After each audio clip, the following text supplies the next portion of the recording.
Haskins looked like a rookie. The offense looked like it was playing without too many starters. The defense looked like it needs to tighten up areas for depth, but first defensive line did not play. I think you're hitting all the spots. And Haskins, that's what I think most people were looking forward to.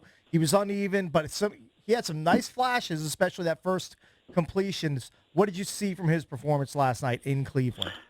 Yeah, I think what we saw last night is what we've seen in camp. A guy who has a lot of talent and has a lot to learn. And there's absolutely nothing wrong with that. And I don't, there's this notion from some fans that he's got to be ready for week one if they just put him out there. And I don't know why that's the case. Build the long-term success, and so build off what you saw last night.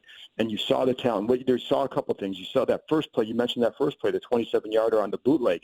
His ability to get outside. You see the guy, you throw the ball. There was no hesitation there, and I like that. And then he had, on that same drive, the pass to Kidsey down the left side against the cover two look, that not a lot of guys are going to make that pass. He made it, and it was a bullet. Not just make the pass, more so complete that pass. That was a really nice throw. And then there were a couple times where you saw him, he hit his fifth step, take that hitch, boom, the ball comes out. Then you'd also see some protection issues, and and that's one of the things that they want to make is pocket guy. Can you protect yourself? And some of that is just being able to get out of the pressure, which we saw a little bit. We saw that a couple times, but also then to make the proper protection calls and understanding who's hot, who's not, who's coming, who's going to be free, etc. I think that's still a work in progress, and that's something that he's going to have to continue to handle and master. And then, sometimes the operation, getting in and out of the huddle, for the most part, I thought that was okay, getting out of there in enough time. But there were some times early on where you'd see him trying to make an alert call or change something when it was deep in the play clock, and you leave yourself in a vulnerable position to false starts or to mistakes or whatever. And so I think that's stuff that, again, he's a rookie. And you saw the breadth of his game. And I also liked how he used his legs, and that's something you started to see last year at Ohio State, late in the year, his ability to use his legs, and I thought he did a nice job with that. And, so I don't, he's not going to be Kyler Murray, obviously, but he's also not a statue back there. He can move better than people think, and I think you saw some of that last night. John, I know this is jumping forward a bit, but do you envision him at any point in the next two preseason games getting any reps with the starters in either the Bengals game or the following preseason game? I'd be a little bit surprised by that because it hasn't really happened. Well, there have been a couple of times in camp where he's gone with, the other day in a situational drill where he went with the starters, but that was also, they held out Colt McCoy. So I don't know that he would do that. I don't know.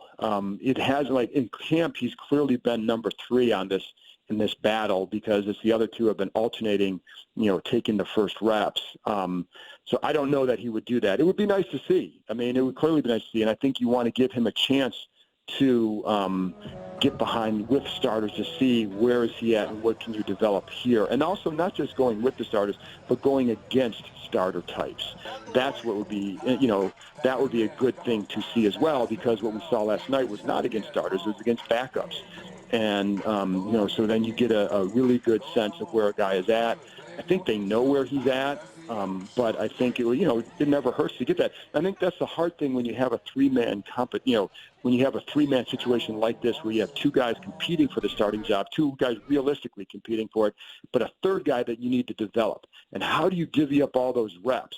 So I think that's a tough thing to sometimes handle because he needs reps and the other two need reps because they're trying to decide who's going to start. Well, I don't understand why you give the four-stringer any reps, but that's besides the point. We got to see a lot of the young receivers. A lot of people have been saying that this receiving core is going to be better than expected. Davis, of course, caught the touchdown, also drew a pass interference on Keim's call. Both of the Sims caught balls. We only saw McLaurin for one play. Maybe that's because they know what we have. I don't know if you got anything on that. How impressed have you been by the receivers in training camp?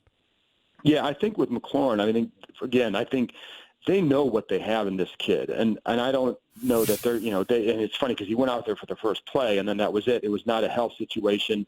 They know what they have in him. You'd still like.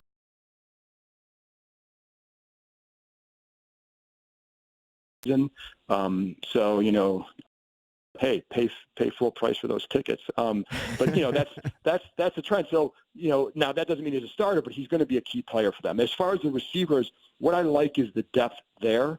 Let me back up, because they do have. I think they're going to have some interesting decisions to make at the end of the receiver roster. Now, does that mean they're all equal? And is that that can be a bad thing, because who's separating? But I think it's in this thing. Doesn't mean that these guys are going to come out and be absolute studs at the top, but I think there's some depth there. And I was talking to somebody before the game there, and he's like, they're going to be guys on the receiver roster who can play somewhere else if they get cut here. And I think Davis is a guy that I think could be one of those guys. Now, I don't know that he's going to get cut, but I think he's a guy, if they end up letting go, that I think he could help somebody. But I could see him making it here. They do like him. I think, Cam Sims didn't flash a lot last night, but I think they're pretty sold on him. So, I think there is more depth than people realize. And I think there are guys that can contribute, but I think for those guys to contribute, what they need most is for guys like Jordan Reed and stay who they are for as long as possible, because that will open them up, because they're the focus of the passing game and the focus of the defense as well, and that's a big key. We always hear that Jay Gruden loves Samaje Perine. What have you seen in camp that is a reason why Jay Gruden would love him? Because when I see him, he seems so ordinary and not special. Yeah. It's hard. It's hard in camp and in the spring, because guys they don't hit, and running backs, you don't see anything. You'll be at a practice and a guy will bust through the hole and it'll run down the field and everybody cheers. Right. And it's well, he may have been stopped. Do you remember when he was here, how he was like, he looks great in camp. Well, then he gets to the games and he sucked. He was done. So that's when you really started to learn about him. Now, I will say with Perine, I'm going to go back to last summer, what I saw. And in the games as well as in practices, you saw a guy who was about a more patient runner and I think because of that, more decisive runner. I thought he looked better in camp, and he had shown progression from his rookie year. The question that you have to have on him is, one, the protection issues. How is he going to handle that role? And then also the fumbling. You can't.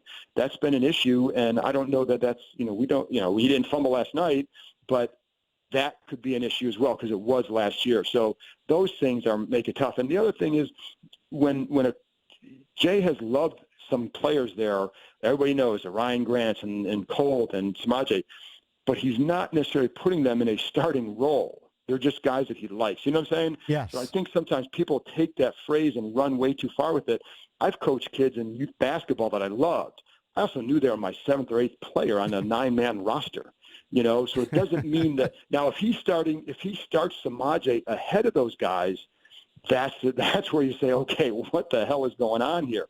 That hasn't been the case. I just think, and I also think some of it too is maybe a guy likes how a guy works or his approach or whatever. I think that's some of the case here. But, I agree with you. I don't see these special traits, but if he's your 4th guy as a running back, then that's okay, and I also know if Love were healthy, that I think it'd be hard to keep a guy like Samaje Perine.